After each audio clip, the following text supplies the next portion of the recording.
Abra sua Bíblia comigo, Lucas 12. Eu vou ler apenas o verso 42. Fique assentado como está. E disse o Senhor: qual é, pois, o mordomo fiel e prudente a quem o Senhor pôs sobre os seus servos, para lhes dar a tempo a ração? Irmãos, eu creio que vocês têm percebido, todos nós temos sentido isso no bolso, de que a economia do nosso país, e creio que de boa parte do mundo, não passa por um tempo muito propício.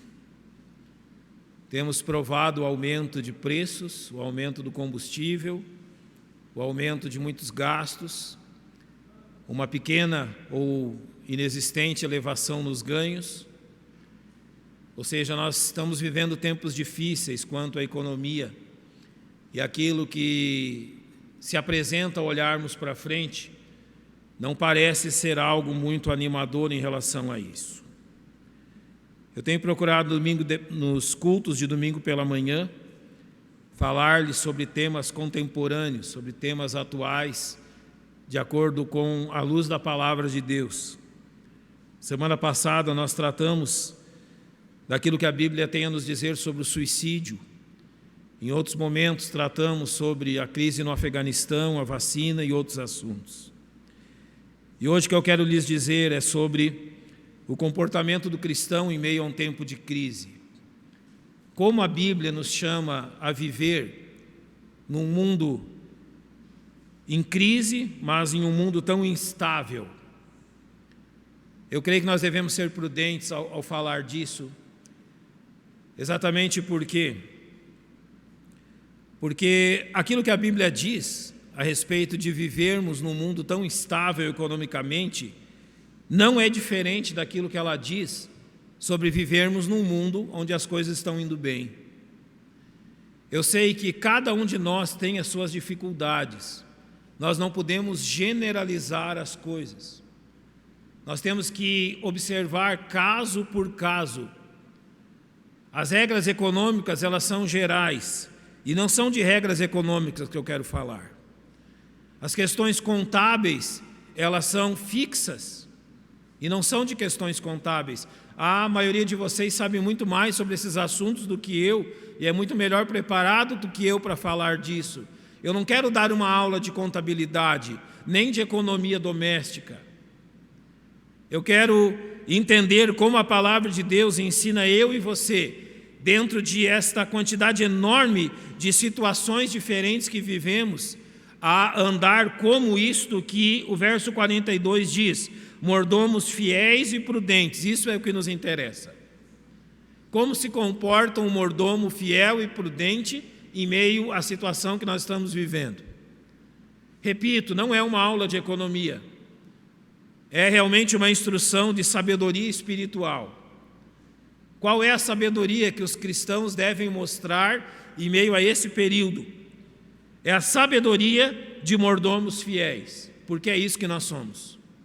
Mordomos dos bens de Deus.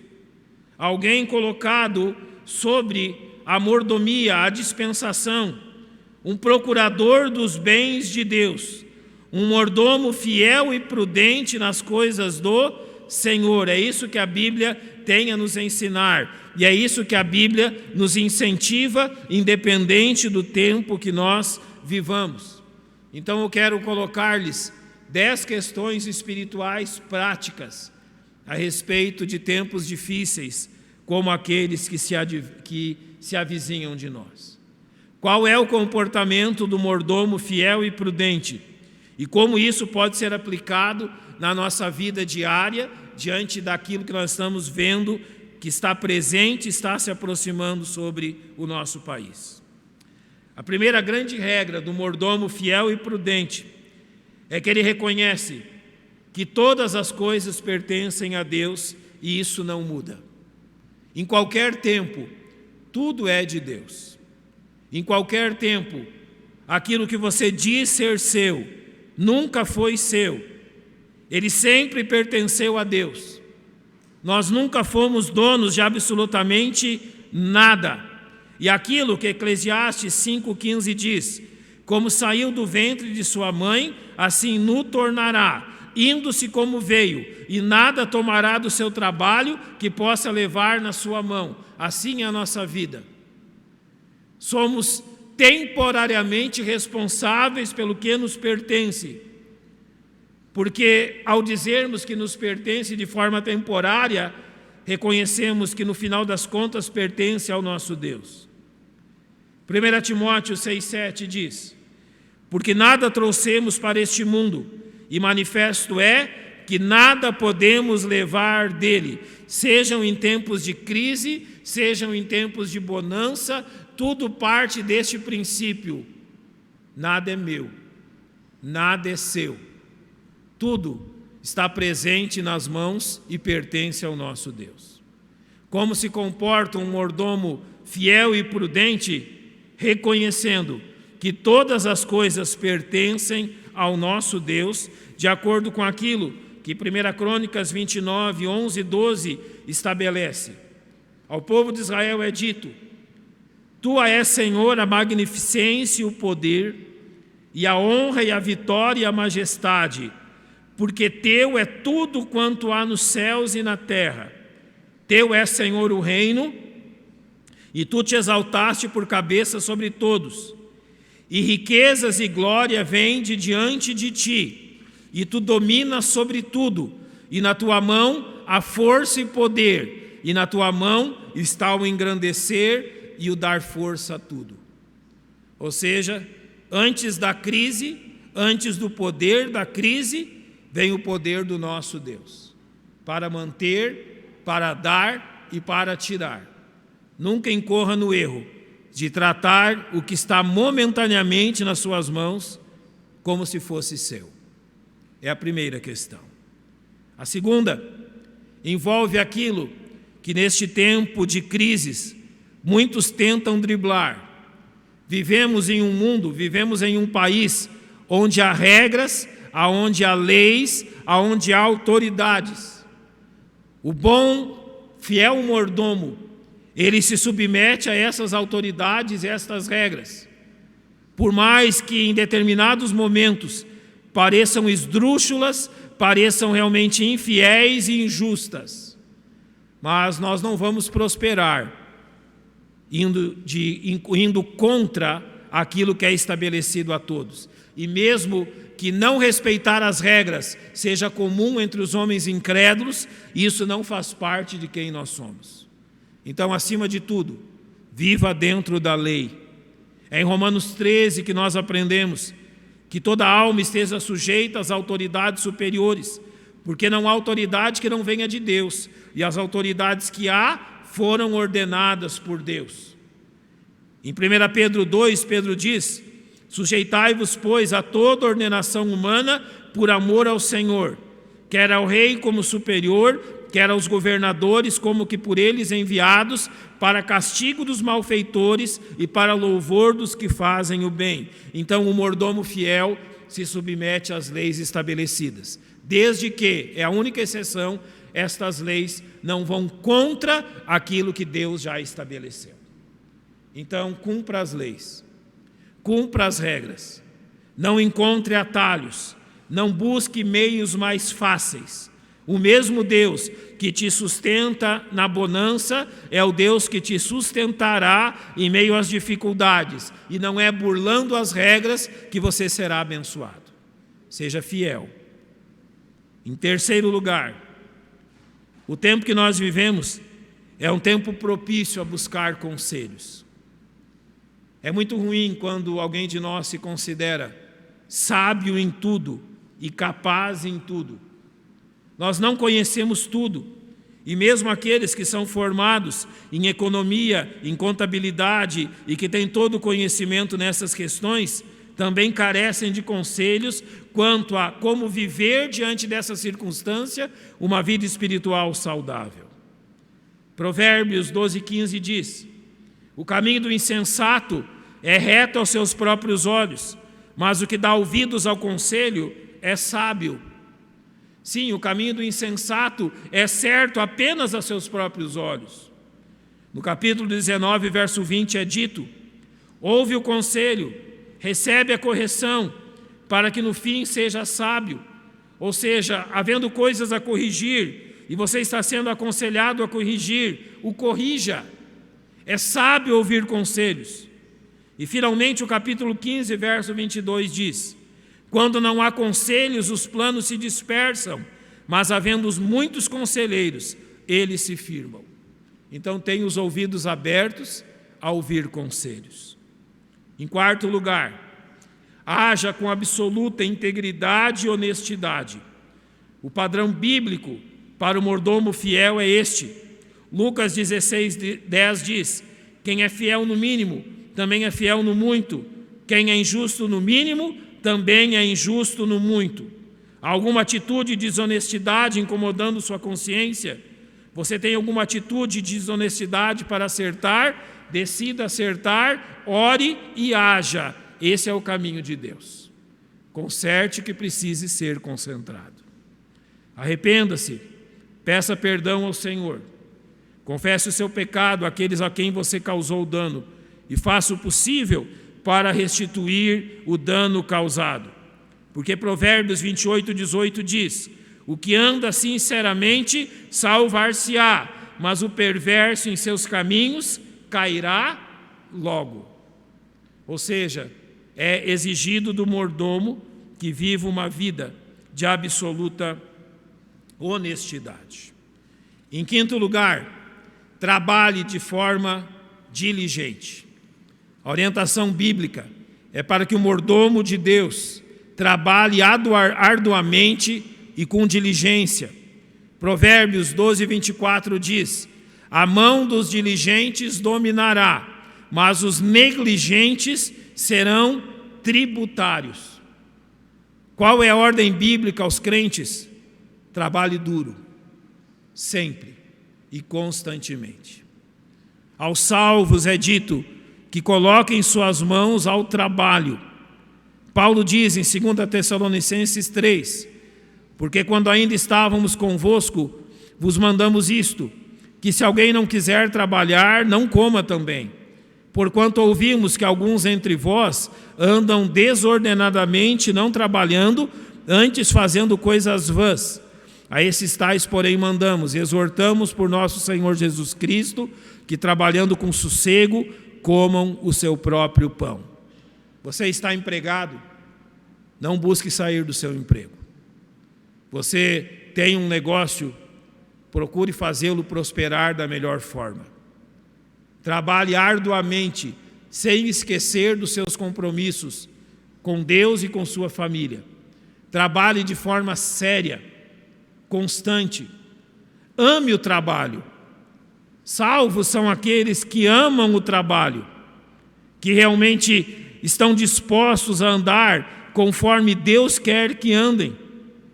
Hoje pela manhã lemos Efésios 4, e vocês ouviram a instrução de Paulo aos crentes dizendo: aquele que furtava não furte mais, antes trabalhe, fazendo com as mãos o que é bom, para que tenha o que repartir com o que tiver necessidade. Trabalhe para os seus e trabalhe por aqueles que em algum momento sofrem dificuldades quanto ao seu sustento. Irmãos, é bom que os salvos entendam isso. Realmente há casos onde, por falta de sabedoria, alguns cristãos passam por dificuldades. Mas na grande maioria das vezes, cristãos passam por dificuldades quanto ao seu sustento, não porque deixaram de trabalhar, mas como consequência das circunstâncias que os cercam. Trabalhe para o sustento da sua família. Esteja realmente com os olhos abertos aos salvos em Cristo, a todos aqueles próximos de você que passam por necessidades. Ou seja, seja também generoso. A generosidade é importantíssima neste tempo. Algumas questões específicas. Primeiro, é um tempo propício a que gastemos o nosso dinheiro com sabedoria. Sim, tenha sabedoria aonde investe o seu dinheiro. Há uma frase que diz: é comum as pessoas comprarem coisas que não precisam, com dinheiro que não tem para impressionar pessoas das quais nem ao menos gostam. Ou seja, ao crente é chamado, ao salvo é chamado, gastar seus recursos, gastar o que ganha com sabedoria. Em primeiro lugar, para suprir as necessidades suas e de sua família. 1 Timóteo 5,8 diz: se alguém não tem cuidado dos seus e principalmente dos da sua família, negou a fé e é pior do que é o infiel. Aonde você gasta o seu dinheiro? Em primeiro lugar, para suprir as necessidades da sua família. Em segundo lugar, se alguma pessoa gasta menos do que ganha, significa que ela não está fazendo dívidas, está economizando uma parte dos seus recursos, de acordo com aquilo que Provérbios 21:20 diz: tesouro desejável e azeite há na casa do sábio, mas o homem insensato os esgota. Não esgote os seus recursos, seja sábio em preservá-los. Nós sabemos que Deus prometeu suprir todas as nossas necessidades. Isto é verdade, mas devemos também ser sábios. E aqui vão algumas questões que podem ajudar a todos nós.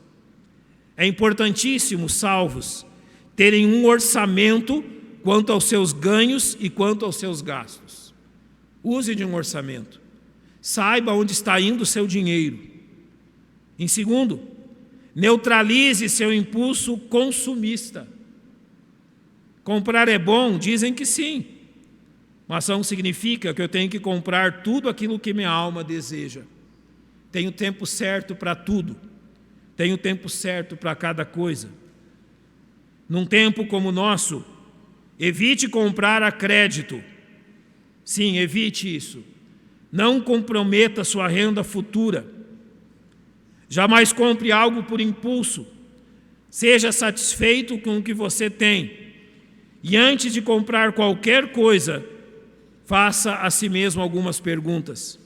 Se aquilo é necessário ou supérfluo, se aquela despesa realmente é justificável, se você pode suportar tal despesa, quanto tempo e esforço precisa trabalhar para ganhar aquele valor, se os benefícios compensam o investimento, se não há outro investimento mais importante naquele momento e principalmente é um desejo ou uma necessidade.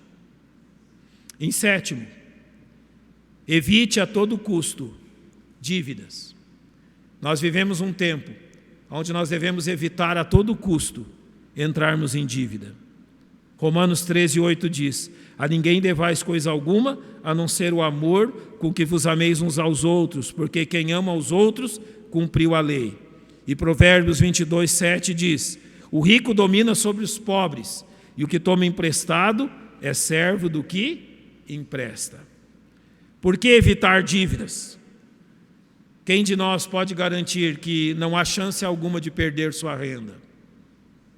Algum de nós pode? Quem de nós pode garantir que ficará inadimplente?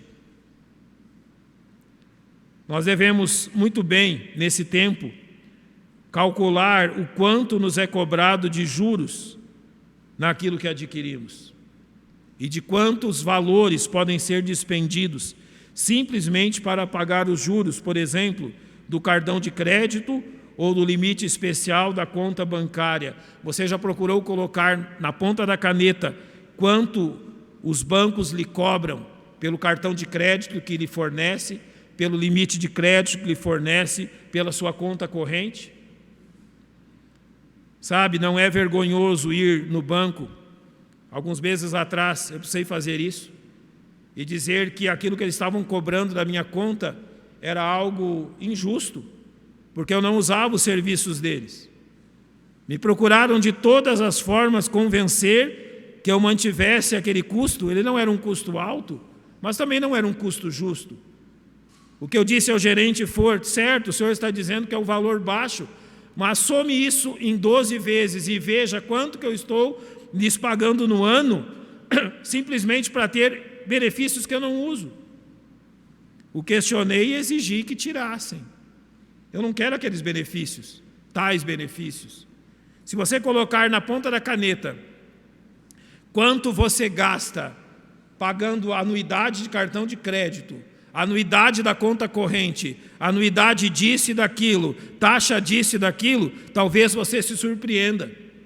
E talvez se surpreenda que você paga num ano mais para os bancos do que todo o valor que você consagra de dízimos a Deus. Já pensou nisso? Que nós podemos pagar mais para os bancos em um ano do que aquilo que consagramos ao nosso Deus? Pode acontecer. Então tenha cuidado com isso. Entenda que todo tipo de dívida é escravidão e os bancos não estão aí para nos ajudar. Muito pelo contrário. Em 8º lugar, economize com prudência. Lembre-se de José no Egito. Como sobreviveram aqueles que vieram depois dele? Pela prudência. Um mordomo fiel e prudente. Provérbios 21:5 diz: os pensamentos do diligente tendem só para a abundância, porém os de todo apressado tão somente para a pobreza. Provérbios, o mesmo capítulo, verso 20: tesouro desejável e azeite há na casa do sábio, mas o homem insensato os esgota. Economize com absoluta prudência. Agora, há pelo menos 2 coisas que nós devemos entender quanto à economia. Primeiro, cuidado com o desejo egoísta de enriquecer.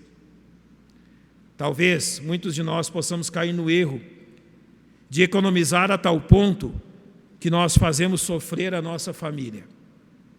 Não, isso não é economia. Tenha cuidado com as necessidades do seu lar. Salmo 119, 36 e 37 dizem: inclina o meu coração aos teus testemunhos e não a cobiça.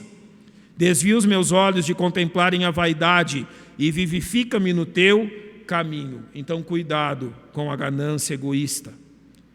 E também, não ponha sua segurança em sua poupança. Aprenda a depender de Deus. Provérbios 11:4 diz: de nada aproveitam as riquezas no dia da ira, mas a justiça livra da morte. Então, por mais riquezas que você tenha, não dependa delas. É muito melhor depender de Deus. Não importa quanto você tenha, aquele que supre as suas necessidades é Deus. E aquele que cuida de você é Deus. Em 9º lugar, seja generoso na contribuição. Sempre. Jamais se esqueça que Deus vem em primeiro lugar nas nossas vidas. Então, quero dizer-lhe, antes de entregar seu dízimo, sua promessa de fé, antes de colaborar nos projetos que Deus tem nos dado, 2 Coríntios 8:5 dá o exemplo daqueles cristãos ao dizer: e não somente fizeram como nós esperávamos, mas a si mesmos se deram primeiramente ao Senhor e depois a nós pela vontade de Deus. Sim, antes de qualquer contribuição, entenda que primeiro a sua vida precisa pertencer a Ele. Antes de entregar o seu dízimo, as suas ofertas, você deve se questionar se a Deus pertence o seu viver. Deus vem antes de tudo. Faça isso sem avareza. 2 Coríntios 9:5 diz: portanto, tive por coisa necessária exortar estes irmãos, para que primeiro fossem ter convosco e preparassem de antemão a vossa bênção, já antes anunciada, para que esteja pronta como bênção e não como avareza. Contribuir generosamente é o contrário de contribuir de forma avarenta. 2 Coríntios 9:13 diz: visto como na prova desta administração, glorificam a Deus pela submissão que confessais quanto ao Evangelho de Cristo e pela liberalidade de vossos dons para com eles e para com todos. Ou seja, seja liberal, tenha liberalidade, ou seja, esteja disposto a contribuir para com a obra de Deus, tendo os olhos postos no nosso Senhor. Num tempo assim como o que vivemos, fica evidente que as ofertas dos salvos sempre tiveram e sempre terão um caráter sacrificial. Sim, nós não podemos perder de vista isso. Nossos dízimos e ofertas são aceitos pelo Senhor como um verdadeiro sacrifício. Sabe quando que os dízimos e ofertas têm o seu real valor? Não é quando você não precisa deles. Lembra da viúva pobre e dos judeus ofertando? Jesus diz daqueles judeus que eles ofertaram daquilo que lhes sobejava. Em tempos de crise, nós não temos o que nos sobra. A pobre viúva deu tudo o que tinha. Sim, irmãos, os nossos dízimos e ofertas são um sacrifício ao nosso Deus. Poderíamos usar aquele valor em outras coisas, em outras questões da nossa vida, mas estamos consagrando ao nosso Deus, sabendo que em último caso, em que primeiro de tudo isso, quem sustenta as nossas vidas é o nosso Deus. É um passo de fé. Então, em tempos como o nosso, creia em Deus, consagre seus dízimos e a sua promessa de fé, consagre aquilo que o Senhor quer que você consagre, confiando nele. Para terminarmos, o mordomo fiel vive uma vida de contentamento. Talvez nesse tempo de crise já não seja possível fazer o que você fazia antes. Talvez você terá que dispensar alguma coisa planejada. Talvez você terá que diminuir o padrão de algo. Talvez você não poderá realizar aquilo que gostaria de realizar.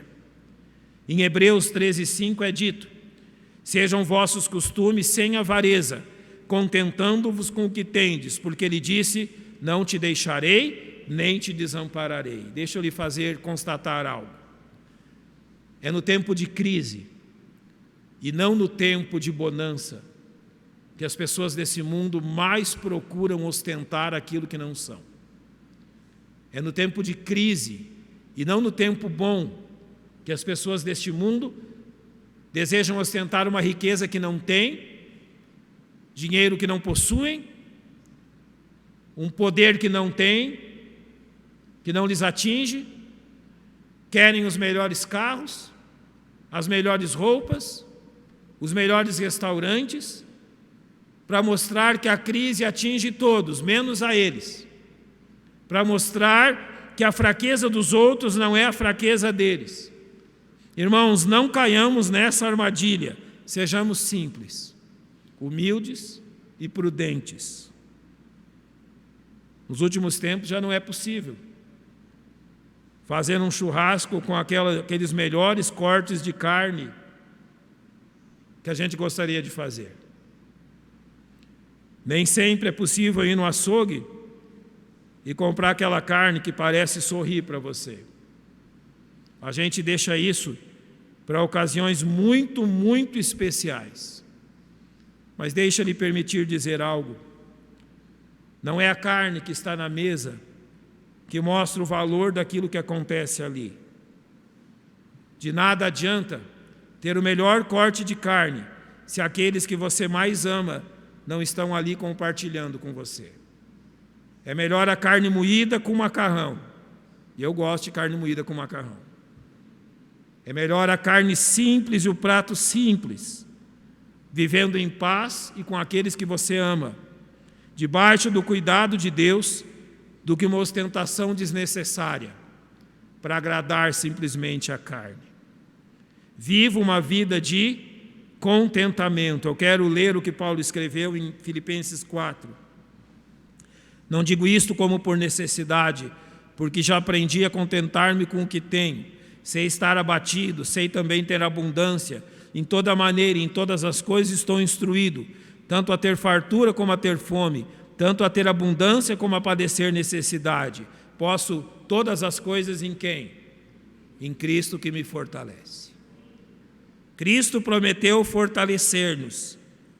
Ele não disse que nós teríamos todas as benesses desse mundo, e nem que teríamos tudo aquilo que a este mundo é considerado melhor que há nele. Cristo nos deu o melhor de si mesmo e não o melhor desse mundo. Nos contentemos nele.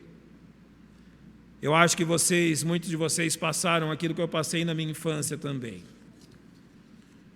Sabe, nós não tínhamos dinheiro e nem havia na nossa cidade um shopping naquela época. O único passeio, vamos dizer assim, que nós tínhamos, o único momento em muito tempo que nós saímos de casa era para ir à igreja. Não havia opções e nem dinheiro para ir em outro lugar. Por mais que meus pais se esforçassem e fizeram muito por nós, aqui ou acolá sempre havia um passeio à casa de um familiar, de um parente, mas sempre, antes de qualquer coisa, e não só porque nós não tínhamos condições, mas porque era aquilo que nos fortalecia, a igreja sempre foi a prioridade. Seja em tempos de crise, seja em tempos de bonança, Deus precisa ser a prioridade em todo o tempo. O que eu estou dizendo a vocês é que nada muda. Nós temos que ter o mesmo comportamento em todo o tempo. O que nós precisamos é ter mais atenção nesse tempo do que temos em outro. Seja mais criterioso, mas haja dentro dos mesmos princípios que conduzem a sua vida em todo o tempo.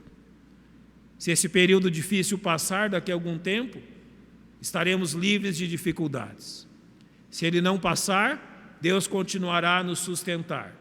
E se esse tempo difícil está conduzindo ao final dos tempos, então será infinitamente melhor, porque lá no céu nunca se ouviu falar de crise. E quando estivermos com o nosso Salvador, então as coisas deste mundo não terão mais sentido algum. Tenha os seus olhos em Jesus. Mantenha os seus olhos na palavra de Deus. Deus sempre foi fiel e continuará sendo para com todos nós.